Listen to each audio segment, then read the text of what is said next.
एक बात, कल किसी ने एक प्रश्न लिख कर भेजा था, जिस भवन में हम लोग ठहरे हैं उसमें वो पत्र रखा हुआ है।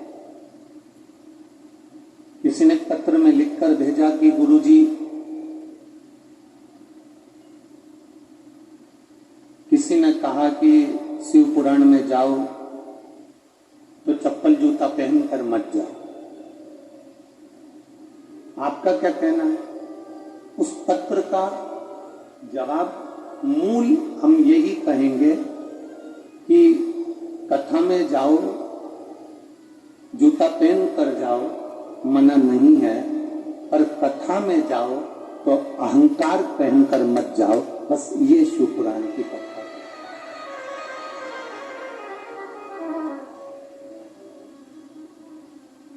चप्पल उतार दोगे, जूता उतार दोगे और मालूम पड़े तुम्हारे भीतर अहंकार इतना ज्यादा हो गया कि तुम कथा में जाकर बैठ भी गए और अभिमत्ता में भूल गए, तो वो कथा श्रवण करने का कोई लाभ नहीं है, वो कथा सुनने के कोई आनंद नहीं, कथा सुनने का कोई सुख नहीं।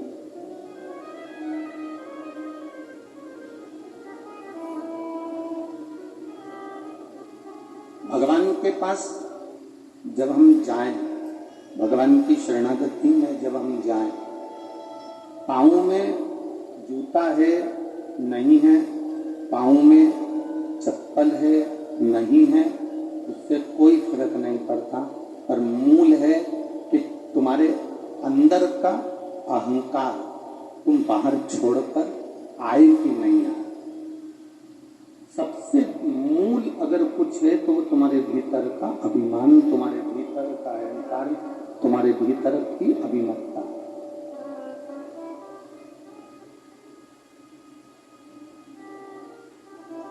कोई कहे कि हमने भगवान भोलेनाथ जी के लिए सावन के महीने में व्रत रखा। आप में से कई माताएं बैठी होंगी, कई भाई लोग ऐसे होंगे जो व्रत रखते हैं। कोई कहे कि हमने भोलेनाथ जी को पाने के लिए, शिवजी को प्राप्त करने के लिए हमने व्रत रखा। कोई कहेगा सावन भर हम दाढ़ी नहीं कटवाएंगे, कोई कहेगा सावन भर हम चप्पल नहीं पहनेंगे, कोई कहेगा सावन भर हम ये नहीं खाएंगे, कोई कहेगा सावन भर हम भूमि पर सोएंगे, कोई कहेगा सावन भर हम ये नियम ले लेंगे। आप नियम लो, मना नहीं। शिव महापुराण भी कहती है कि नियम धारण करना चाहिए। आपके नियम से कोई तकलीफ नहीं, आप नियम लो, मेरा भोले बाबा स्वीकार करेगा। पर सबसे बड़ा नियम एक होना चाहिए कि मैं जब भी मंदिर जाऊंगी, सावन के महीने में मैं जब भी शिव पुराण में जाऊंगी, मंदिर जाऊंगी, देवालय जाऊंगी, शिवालय जाऊंगी, तीर्थ जाऊंगी, या गंगा का स्नान करने को जाऊंगी, या शंकर जी को एक लोटा जल चढ़ाने के लिए जाऊंगी, मंदिर जाऊंगी, तीर्थ जाऊंगी, कथा में जाऊंगी, पर उस मंदिर, तीर्थ और कथा में मैं कभी किसी की निंदा नहीं करूंगी। ये संकल्प हमारा भारी है।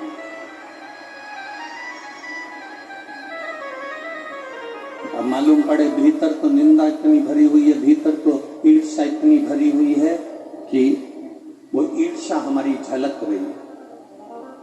तिल्दा नेवरा की कथा में कहा था, तिल्दा नेवरा की कथा में आपको वर्णन किया था, जो खाया है, जो अंदर भरा हुआ है, डकार उसी की आएगी। रसगुल्ला खाया तो रसगुल्ले की डकार आएगी, छाछ पी ली तो छाछ की डकार है, दही खाया है तो दही की डकार है, गुलाब जामुन खाई तो गुलाब जामुन की, आम का रस खाया है तो आम के रस की डकार है। उसी तरह अंदर जो भरा है डकार उसी की निकलती है। अंदर अगर ईर्ष्या भरी होगी, नफरत भरी होगी, निंदा भरी होगी, अंदर अगर नफरत भरी है, ईर्ष्या भरी है, तो आपके मुख से 24 घंटा बुराई ही बुराई निकलेगी, ईर्ष्या ही ईर्ष्या निकलेगी, उसी की डकार। हमारे अंदर क्या भरा हुआ है, हमारे अंदर प्रवेश क्या किया।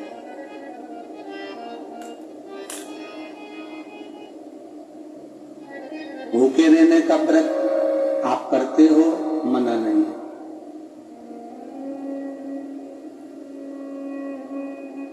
चाय कॉफी दूध का व्रत करते हो, मना नहीं।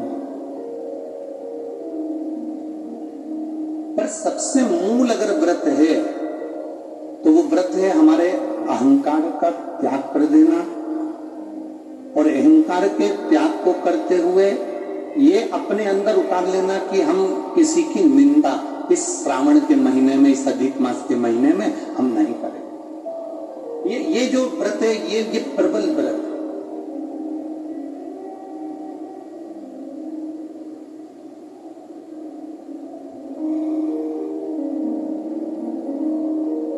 भक्ति के बल को बढ़ाना।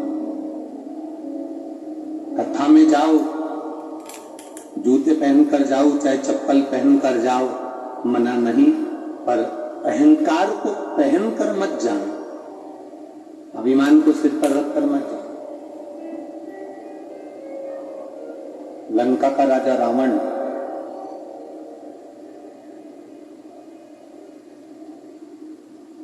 जब पार्थिव शिवलिंग की स्थापना करने के लिए गया तो अपने सिर के मुकुट को जमीन पर रखकर गया। किसी सिंहासन पे अपने मुकुट को रखकर नहीं गया, किसी सिंहासन पर अपने मुकुट को नहीं रखा। एलईडी चालू करिए, एलईडी वालों, एलईडियां नहीं चल रही हैं अंदर की। किसी एलईडियां चालू करो, अंदर की एलईडियां बंद पड़ी है। किसी सिंहासन पर लंकाधिपति रावण अपने मुकुट को रखकर नहीं गया, किसी गादी पर लंकाधिपति रावण अपने मुकुट को रखकर नहीं गया। लंकाधिपति रावण जब पार्थिव शिवलिंग के निर्माण के समय पर गया, प्राण प्रतिष्ठा करने के समय पर गया, तो लंकाधिपति रावण अपने अहंकार के मुकुट को जमीन पर रखकर गया, भूमि पर।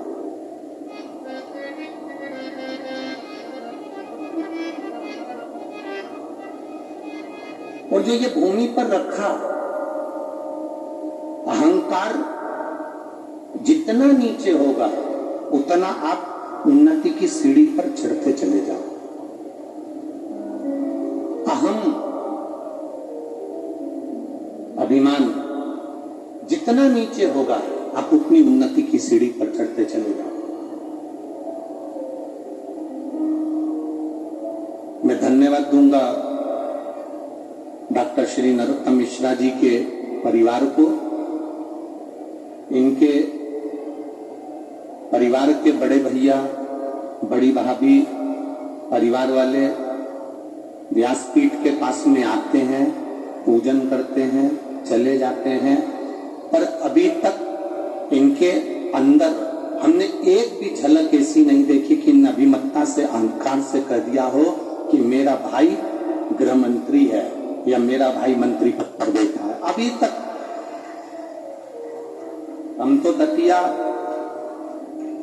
हमारा इधर आना हुआ नहीं, हम तो पहली बार दतिया में आए हैं और पहली बार हमारा मिश्रा जी के परिवार से भी मिलना हुआ, पहली बार। पर कोई अभिमान नहीं, कोई अहंकार नहीं, कोई अभिमत्ता नहीं। एक साधारण सा जो व्यक्ति होता है ना, वो अकड़ में कह देता है तुम मुझे जानते नहीं हो, गृह मंत्री जी को पहचानते हो, उनसे हमारी अच्छी पहचान है। फिर कभी कभी लगता है कि चाय से गर्म केतली है। फिर कभी कभी ऐसा महसूस होता है कि चाय से गर्म केतली है, और तुरंत कह देते तुम हमें जानते नहीं, हमारी पहचान मंत्री जी से है, हमारी पहचान उनसे है, हमारी पहचान उनसे है। पर सीखना चाहिए आदरणीय गृह मंत्री जी के परिवार से ही हमको सीखना चाहिए कि परिवार के लोग आज तक मुंह से नहीं कहते कि हम उनके भाई हैं, कि हम उनकी भाभी हैं, कि हम उनकी बहू हैं, कि हम उनके बेटे हैं। केवल इतना जानते हैं कि हम भगवान के भक्त हैं, शिव के भक्त हैं, माई पीताम्बरा के भक्त हैं। ये भीतर की एक भावना और होना भी यही चाहिए।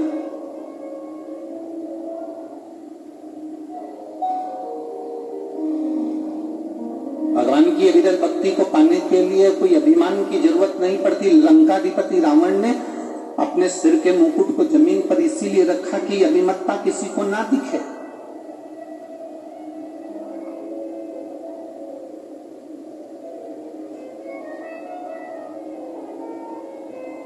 ये अभिमत्ता हमको नजर नहीं आती। शिव तत्व की प्राप्ति का केंद्र बिंदु है अहंकार को छोड़ देना।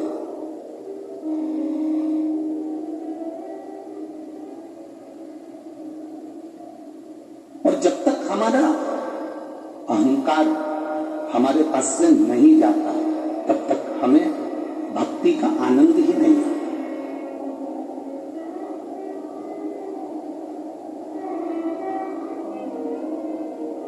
सबसे प्रबल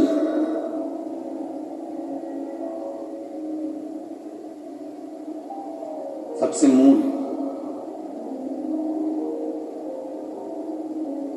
हम दूर दूर से ये माता बहनें जब आती होंगी, कम से कम 1-1.5 किलोमीटर दूर तो गाड़ी रुकती होगी। बोलो सही है कि गलत?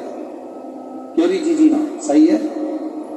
कम से कम 1 किलोमीटर दूर तुम्हारा ऑटो रोक देते होंगे, तुम्हारी गाड़ी रोक देते होंगे 1-1.5 किलोमीटर दूर।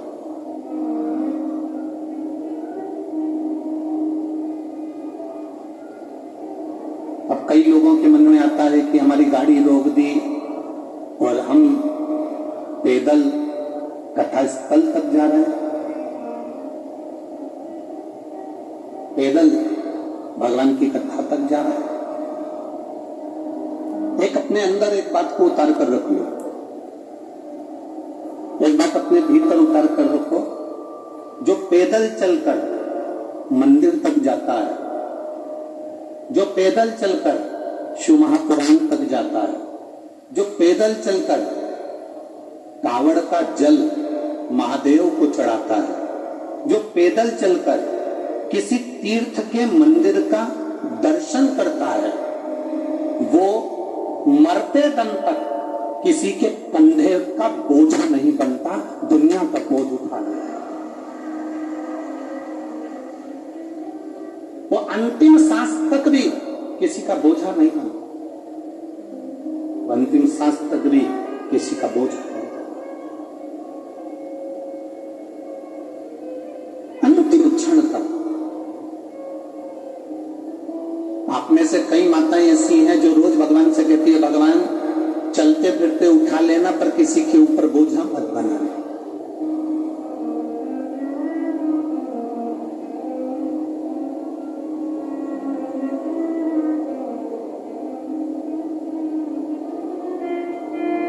चलते फिरते उठा लेना पर किसी पर बोझा मत बनाना। भगवान से होता है सबसे ज्यादा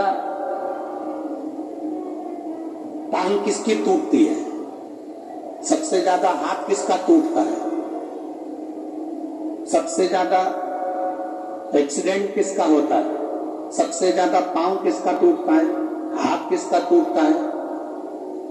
पूरे दतिया में घूम कर देखना, कभी किसी अंधे का हाथ नहीं टूटेगा। पूरे दतिया में घूम कर देखना, पूरे ग्वालियर में, झांसी में, जहां जहां से तुम लोग आए हो उसमें घूम कर देखना, किसी की आंख चली गई, कोई आंख का अगर अंधा है, किसी के नेत्र नहीं है, अंधे का कभी पांव नहीं टूटेगा, अंधे का कभी हाथ नहीं टूटेगा, अंधे का कभी एक्सीडेंट नहीं होगा। हमेशा एक्सीडेंट हाथ टूटता है, पांव टूटता है, अंधे का नहीं टूटता। जिसको भगवान ने आंखें दी है ना, वो जाकर गिर जाता है और उसका हाथ पे टूट जाता है, अंधे का नहीं टूटता। अंधा व्यक्ति जब भी चलता है अपनी छड़ी से संभल कर चलता है, और आंख वाला व्यक्ति अपनी जवानी के जोश में जब चलता है तो इधर उधर लोगों को पटकता हुआ, गिराता हुआ और खुद भी गिरता हुआ चलता है, क्योंकि अहंकार से उस अहम में उसकी आंखें चली गई है। नेत्र भले हो पर अहंकार में उसके नेत्र चले। आवाज फैल रही है, चोंगे जैसी आवाज आ रही बाबू। अहंकार में उसकी आंखें चली गई।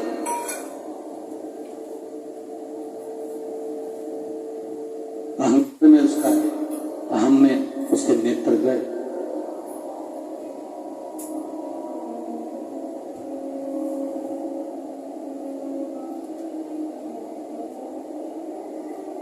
कई बुजुर्ग माताएं कहती है भगवान ऐसी कृपा करना हम किसी पर बोझा ना बने, भगवान ऐसी दया करना हम किसी पर बोझा ना बने, बस चलते फिरते उठा लेना। शिव महापुराण की कथा कहती है, जो पैदल चलकर शिव पुराण के पंडाल तक पहुंचा है, जो पैदल चलकर देवाधिदेव महादेव को एक लोटा जल चढ़ाने पहुंचा है, जो पैदल चलकर किसी सतगुरु की शरणागति में पहुंचा है, जो पैदल चलकर भगवान के भजन करने के लिए पहुंचा है, जो पैदल चलकर तीर्थ करने के लिए पहुंचा है, जो पैदल चलकर 1 किलोमीटर, आधा किलोमीटर भी कंधे पर कावड़ लेकर महादेव को सावन महीने में जल चढ़ाने पहुंचा है, शिव पुराण कहती है वो जिंदगी में कभी किसी पर बोझा नहीं बनता, वो दुनिया के बोझ को उठाकर पार कर जाता, वो बोझा नहीं बनता।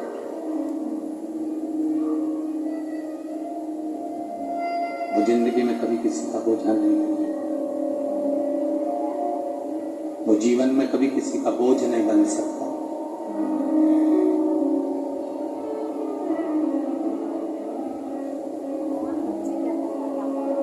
चंद्रदेव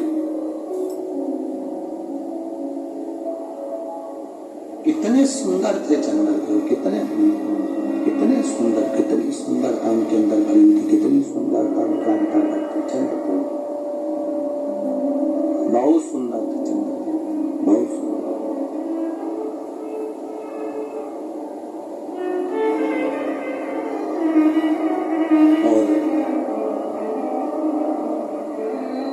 प्रजापति ने अपनी कई कन्याओं का विवाह चंद्रदेव के साथ में कर दिया था।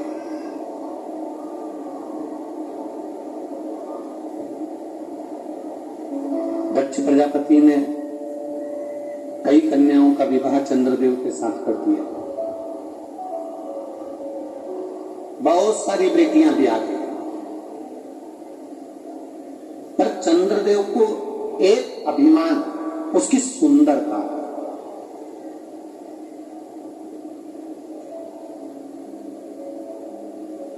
ये बहुत बड़ा अभिमान है।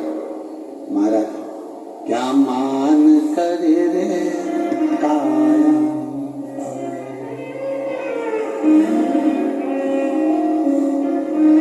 कि काया माटी मिल जाए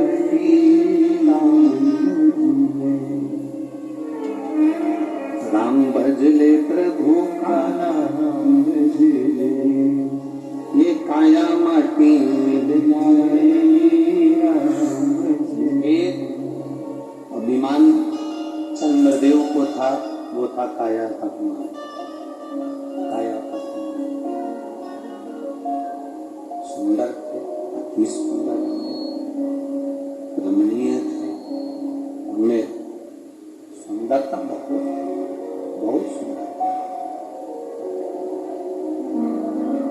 अब ये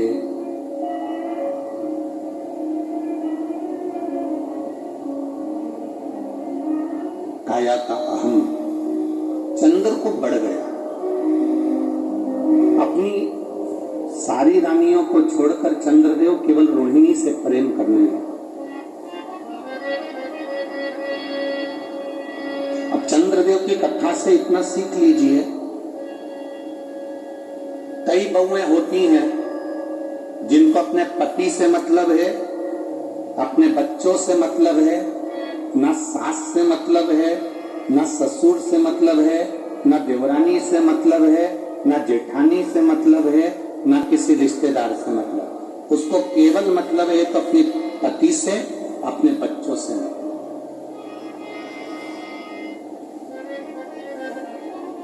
सास भोजन करने बैठी है, उसने भोजन दे दिया पर उसकी रुचि नहीं है। ससुर भोजन करने बैठे हैं, उसने भोजन दे दिया पर उसकी रुचि नहीं है। जेठ भोजन करने बैठे हैं, उसने भोजन दे दिया पर उसकी रुचि नहीं है। देवर भोजन करने बैठा है, उसने भोजन दे दिया पर उसकी रुचि नहीं है। कई बहुएं ऐसी होती हैं, हम सभी बहुओं का नहीं कहेंगे। कई कई बहुएं तो इतनी अच्छी होती हैं, इतनी ज्ञानवान और इतनी विद्वान होती है कि वो एक बार अपने बच्चे को मलाई का दूध नहीं देगी पर देवरानी के बच्चे को, जेठानी के बच्चे को दे देगी। कई माताएं ऐसी भी अपने खाने के लिए भगोनी में, पात्र में खीर नहीं बची, वो नहीं खाए। अपने खाने के लिए मालपुआ नहीं है, नहीं खाएगी। अपने खाने के लिए भजिया नहीं है, वो नहीं खाएगी। अपने खाने के लिए कोई वस्तु नहीं है, वो नहीं खाएगी। पर कोई अतिथि आया है, कोई अतिथि वहां पहुंच गया, किसी का सम्मान करना है, कोई आतिथ्य के भाव से पहुंचा है तो उसको किसी किसी में एक आत्मीय प्रेम झलक।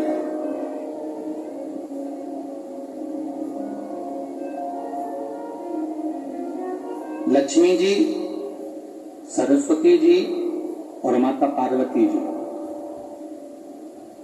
इन तीनों में सबसे प्रबल अंतर कौन सा था? इन तीनों में सबसे प्रबल अंतर कौन सा है?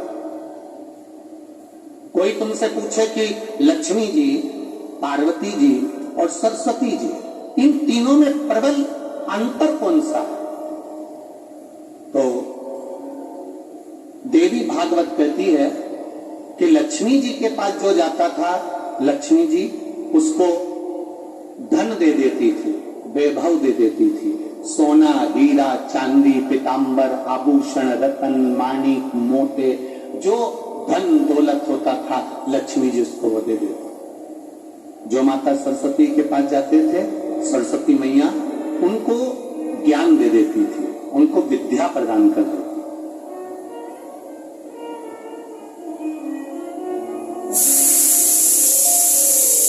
और माता पार्वती जी के पास में अगर कोई जाता था तो शिव जी ने पार्वती का नाम अन्नपूर्णा रखा है। अन्नपूर्णे सदा पूर्णे शंकर प्राणवल्लभे। शिव जी ने पार्वती का नाम अन्नपूर्णा रखा है। पार्वती के यहाँ जो आता था, चाहे वो रुद्रगण हो, डाकनी पिशाचनी हो, चुड़ैल भूत हो, देवता हो, असुर हो, राक्षस हो, जो भी कैलाश पर आता था, पार्वती जी उसको बिना खिलाए, बिना पेट भरे मां अन्नपूर्णा अपने कैलाश से भेजती ही नहीं थी। ये अन्नपूर्णा, ये पार्वती जी, ये अन्नपूर्णा पार्वती। अब लक्ष्मी जी दे रही है धन, लक्ष्मी जी दे रही है पैसा, लक्ष्मी जी दे रही है तुमको माणिक मोती, लक्ष्मी जी दे रही है तुमको पीतांबर, लक्ष्मी जी दे रही है तुम्हें सोना चांदी, और सरस्वती मैया दे रही हैं आपको विद्या ज्ञान। पर केवल एक माता अन्नपूर्णा, माता पार्वती, जिनके पास में अगर कोई पहुंचता था तो मां उनको भूखा नहीं भेजती, मां उनको भोजन कराकर भेजती।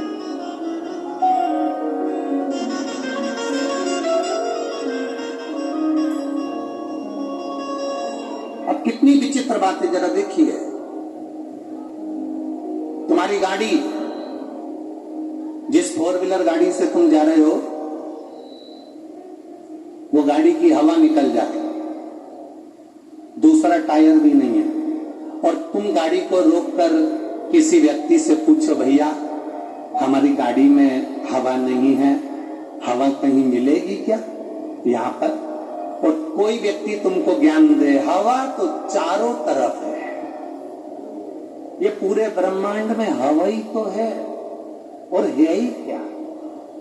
अब तुम उससे कहो, भैया ये सब बात ज्ञान की तुम्हारे पास में रख लो, हमारी गाड़ी में हवा नहीं है, तो हम हवा ही तो बता रहे हैं। अब तुम और किसी के पास गए, भैया हमारी गाड़ी में हवा नहीं है, हवा निकल गई हमारी गाड़ी की, कहीं मिलेगी क्या? फिर किसी ने कहा, शरीर में भी तो हवा ही भरी है, जब हवा निकल जाती है तो आदमी किसी काम का ही नहीं रहता, हवा ही तो चारों तरफ हवा है। तुम्हारी मर्जी पड़े हवा ही हवा है, तुम्हारा मन करे हवा में तुम जिंदगी जी रहे हो, ये श्वास भी तो हवा ही है। अब उस व्यक्ति को गुस्सा आ गया और गुस्सा आकर बोला भैया करूं क्या इस हवा का, ये जो हवा चल रही है इस हवा का मैं करूंगा क्या। हवा तो वो काम देगी ना जो टायर के अंदर जाए, और मेरा जो पंचर है, मेरी जो पहिया है, जो मेरा टायर है उसमें हवा जाए तो मैं दतिया तक पहुंच जाऊं। अब मेरी हवा गाड़ी की निकल गई और तुम मुझे ज्ञान दे रहे हो कि हवा सब दूर है, हवा तो आदमी में भी है, हवा तो संसार में भी है, इस हवा का करे क्या। हवा वो चाहिए जो हमारे टायर में भरा जाए। तो फिर किसी ने कहा तुम्हारी गाड़ी की हवा निकल गई, हाँ सामने दुकान है वहां पर हवा की मशीन है, उस हवा की मशीन के पास में जाओ, तुम्हारी गाड़ी के टायर में पाइप लगाओ और उसमें हवा भर लीजिए। अब वो गया, उसने तुरंत पाइप लगाया और टायर में हवा भर ली और वो गाड़ी लेके दतिया आ गया, माँ पीताम्बरा के धाम आ गया। अब दुनिया के लोग कह रहे हैं चारों तरफ हवा है तो हम उसको पकड़ के टायर में तो भर नहीं सकते। दुनिया के लोग कह रहे हैं संपूर्ण जगत में हवा है, उसको पकड़कर हम नीचे अपने टायर में तो नहीं भर सकते। हवा भरने के लिए मशीन होती है, उस मशीन से हवा भराती है। उसी तरह संपूर्ण संसार सागर में भगवान है, संपूर्ण विश्व में परमात्मा है। जलचर, थलचर, वायुचर, ये संपूर्ण जगत में भगवान समाया हुआ है। और शिव महापुराण की कथा में जब हम पहुंचते हैं तो ये समझो कि हम हवा की दुकान पर आए हैं और हमारे टायर में हवा भर गई, ऐसे हमारे जीवन में परमात्मा समाहित हो गया, हमारे जीवन में भी परमात्मा समाहित हो गया, हमारे जीवन में भी परमात्मा आकर विराजमान हो गया। ये भगवान की भक्ति को पाने का एक केंद्र बिंदु है, अहंकार को त्यागने का एक केंद्र बिंदु है। भगवान की